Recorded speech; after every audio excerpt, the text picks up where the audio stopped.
Thank you, Mr Speaker. I find it ironic that I'm standing here today to support a bill where we're requiring somebody to be paying tax, and tomorrow I hope I'm going to be standing and getting support for my bill which will be removing GST off healthy food.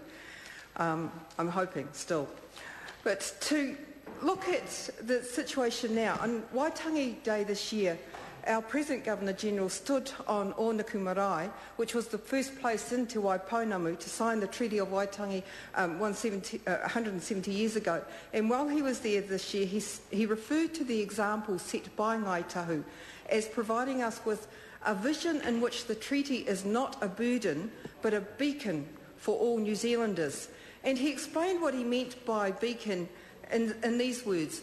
Although it is right that we should continue to debate and learn from the past, we should not let that discussion stop us from focusing on the treaty's underlying promise of a partnership. Those who cannot remember the past are condemned to repeat it. Mr Speaker, Sir Anand is not, of course, the only Governor-General that has issued such a challenge to this nation. The relationship between Governors-General and the treaty is intimately linked since the very birth of Te Tiriti o Waitangi. History records that if you have a look at the Treaty of Waitangi, or what's left of it, or facsimiles of it, you'll see that alongside about 40 signatures from the 540 chiefs who signed the treaty, is the signature of their Governor William Hobson. So when we look at any legislation such as this, which tinkers or tampers with the overriding brief for the Governor-General, we must, as a matter of course, have to look at it in the wider context, a context which is firmly based in the constitution of this land. We come to the House today to simplify the funding of the Office of the Governor-General and bring the tax treatment of the Governor-General's salary into line with other Commonwealth countries. At a very rudimentary level, the bill determines that the Governor-General must be paid a salary at a rate determined from time to time by the Remuneration Authority and must not be reduced during their term of office. It would seem to us that this is an entirely reasonable expectation. At its essence, this bill is a pragmatic response to the Law Commission's report. It basically establishes that the Governor-General must be paid an allowance at a rate fixed from time to time by Order in Council for official expenses. While this is no doubt of great significance to those who pay the salary and who administer the salary and those who receive the salary, it does appear to me that we are missing an opportunity for an even more important debate about the very nature of the role of the Governor-General. Fortunately, the Māori Party believes that there is another opportunity for that debate to occur, and that is through the process of our constitutional review, which was set out in the coalition agreement signed in November 2008 between the National Party and ourselves, which agreed to the proposal for a group to consider constitutional issues.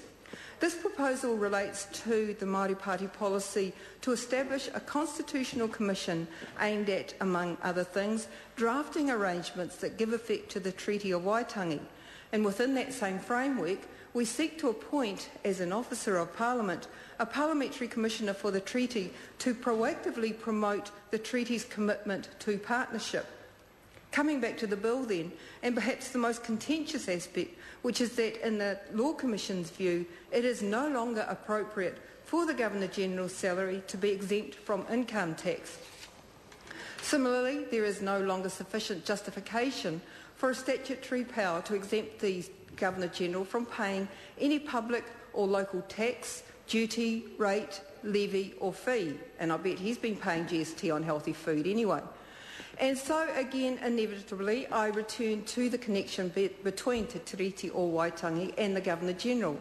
And I want to return to a period of a quarter of a century ago when, on the advice of Prime Minister David Lange, Queen Elizabeth II appointed Sir Paul Reeves as the 16th Governor-General of New Zealand on 22 November 1985. As a member of the Puketapu Hapu of Te Atiawa of Taranaki, Sir Paul Reeves was the first Governor-General of Māori Whakapapa. At the time, many Māori groups welcomed the appointment, with Sir James Henare arguing It must be a fruit of the Treaty of Waitangi to see a person from our people. For Māori, the promise of the treaty and the direct relationship with the Crown has always been given an immediate association by virtue of the person of the Governor-General and his or her reporting role to the Queen. But whilst the Governor-General is obviously the representative of the Crown in this land, there is no question that the person should be one who knows New Zealand as their home, rather than some other country. And so, as a person of New Zealand, we think it only appropriate that the Governor-General should also comply with New Zealand laws. Very simply, New Zealand laws require people and organisations to pay taxes. The government uses these taxes to pay for government expenditure, including public services in New Zealand such as education, hospitals and healthcare, roads and welfare. Almost all New Zealanders make a contribution to these services through the taxes they are required to pay by law, but hopefully not from soon, GST on healthy food. And so we support the intention of this bill to ensure that a Governor-General would pay tax alongside any other New Zealander. Mr Speaker, I want to return to the constitutional origins of this land and in fact the period before the treaty was signed.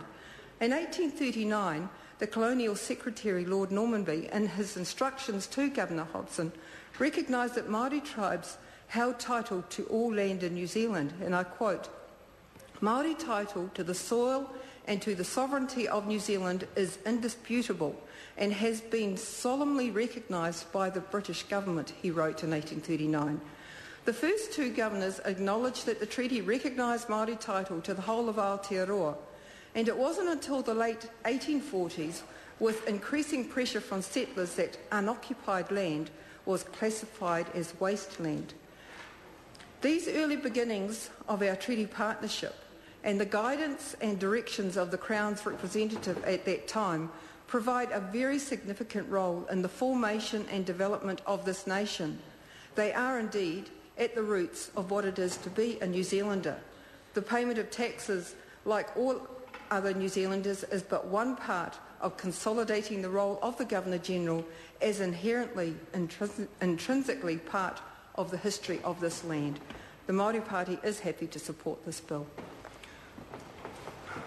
Members.